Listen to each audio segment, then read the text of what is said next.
Hello guys, good morning, good morning. On the road na ulit tayo. Have a nice day.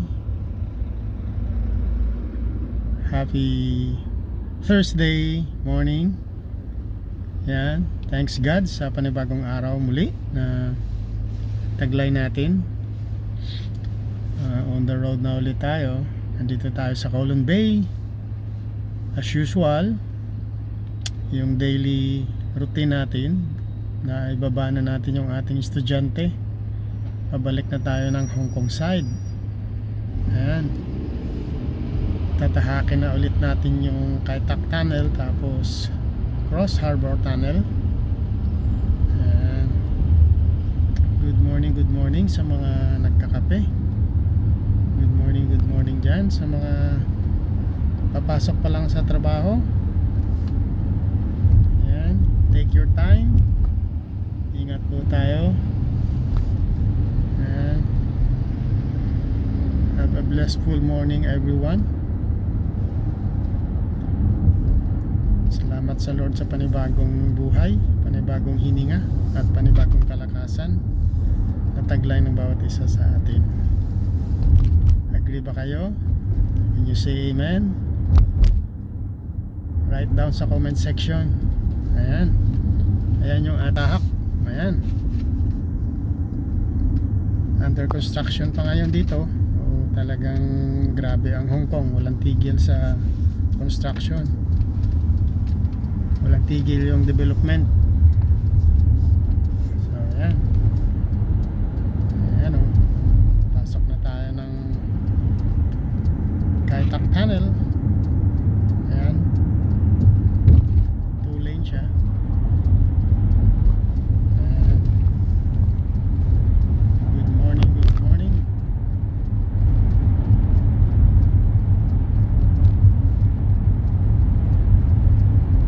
Nice weather.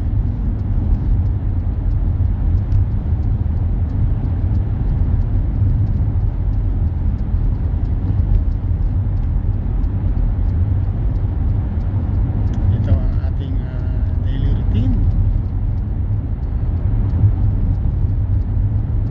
Monday to Friday. Ayan.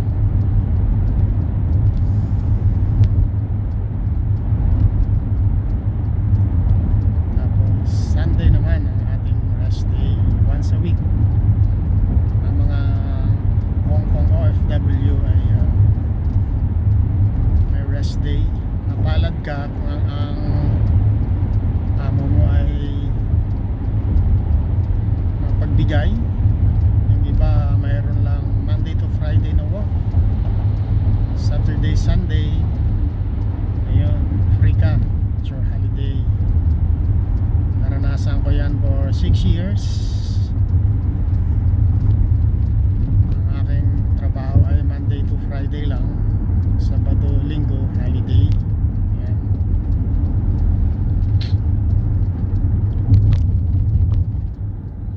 Ayan. Nakalabas na tayo ng Kai Tak Tunnel. So, nasa highway na tayo. Mabilis lang kasi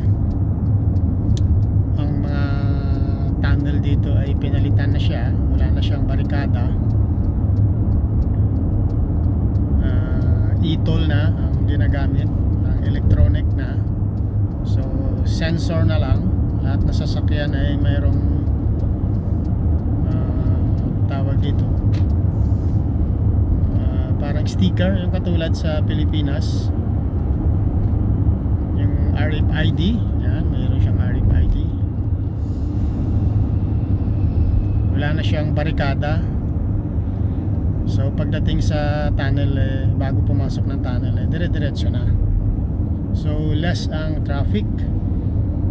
Sana sa Pilipinas ganun din. Kaya lang bumabagal ang traffic kasi pagdating sa sa toll area, bumabagal. Tapos saka pa lang magbubukas yung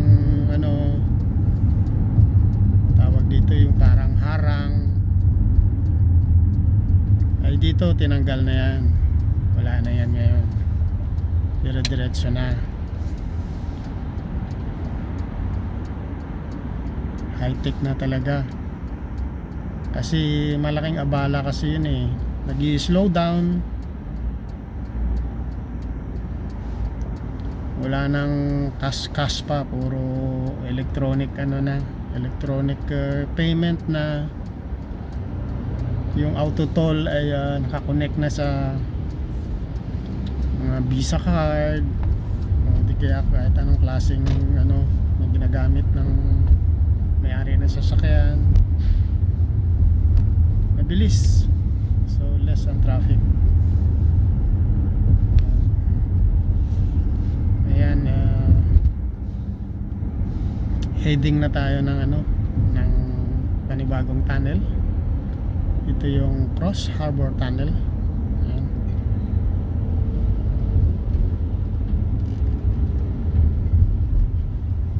Mga ganitong oras okay pa yung volume ng mga sasakyan, hindi pa ganun kadami. Pero pag dating ng na talaga, tanghali na, ayan, pupuno na yan. O, tingnan mo, medyo maluwag pa halos hindi pa puno yung mga lane. Ayan, kaunti pala ang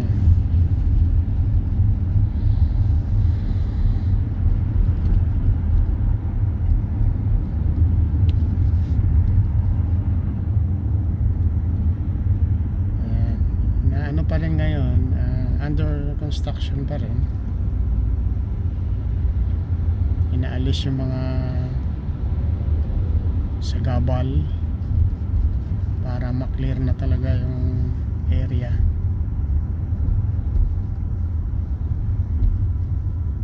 Yan kung mabasa nyo yan, Hong Kong e-toll non-stopping. Ayan, dire-diretso na siya. Medyo mabagal lang pagpasok sa bukana ng tunnel kasi 2 lane lang yung tunnel.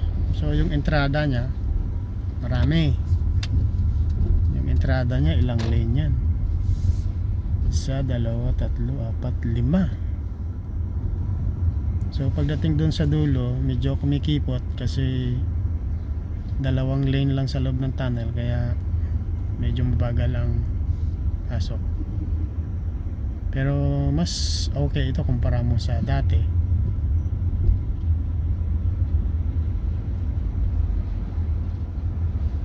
Bilis-bilis. Ayan.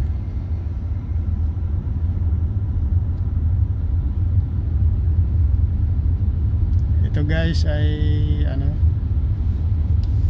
dumadaan sa ilalim ng dagat. Itong tunnel na ito.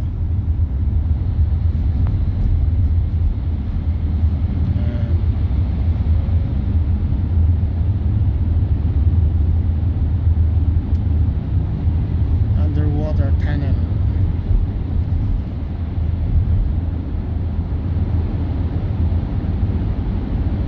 Halos karamihan dito ng mga shortcut na daan, tunnel, tatawid galing sa isang island, tatawid sa kabila.